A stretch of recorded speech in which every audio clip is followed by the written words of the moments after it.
50 years after his plane was shot down from the sky, Arizona Senator John McCain reflects on his time in Vietnam and the soldiers he served beside. Cronkite News reporter Vogt takes a look at McCain's time as a prisoner of war. One of the great things about being a fighter pilot is you're sure that everybody else is going to get shot down, but not you. But it was John McCain who was shot down 50 years ago today while flying his 23rd bombing mission over North Vietnam. A missile hit his A-4 Skyhawk jet and it crash-landed into a lake.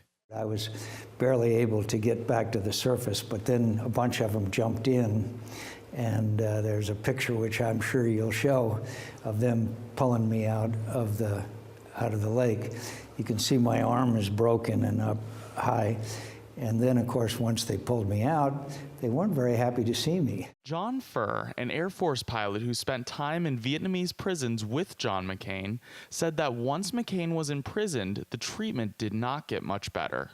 He was brutally treated. They took advantage of his poor physical condition to exert some great pain on him beyond that, those wounds. McCain spent over 5 years in Vietnamese captivity, much of which was solitary confinement.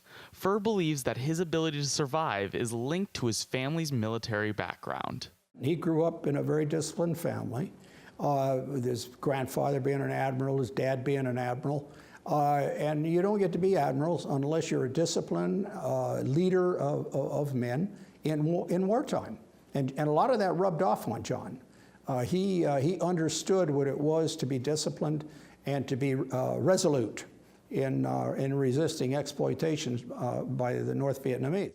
McCain has taken that resolution from the experience and shaped how he has handled his tenure as a senator, said Senate Minority Leader Chuck Schumer. I think the courage that John McCain showed as a POW, he shows every day in Congress. He's a man who will speak truth to power. He did to the North Vietnamese, and he does it here, day in, day out. This resonates with Pher, who said that the perfect representation of McCain's time in politics was something he would say within the walls of that Hanoi prison. John always used to tell me, if you're going to serve in the public interest, he says, serve a cause greater than your own self-interest. And I think that encapsulates pretty much the key to his, I think, successful survivability in Washington and Washington politics. In Washington, Vogt, Cronkite News. New developments in Senator McCain's fight against brain cancer. He's been getting treatment at the Mayo Clinic here in Arizona, but the Albuquerque Journal reports that McCain could move to the University of New Mexico Comprehensive Cancer Center for more extensive treatment. The Cancer Center could offer new tools for fighting glioblastoma, the cancer McCain has, which is often immune to more conventional treatments.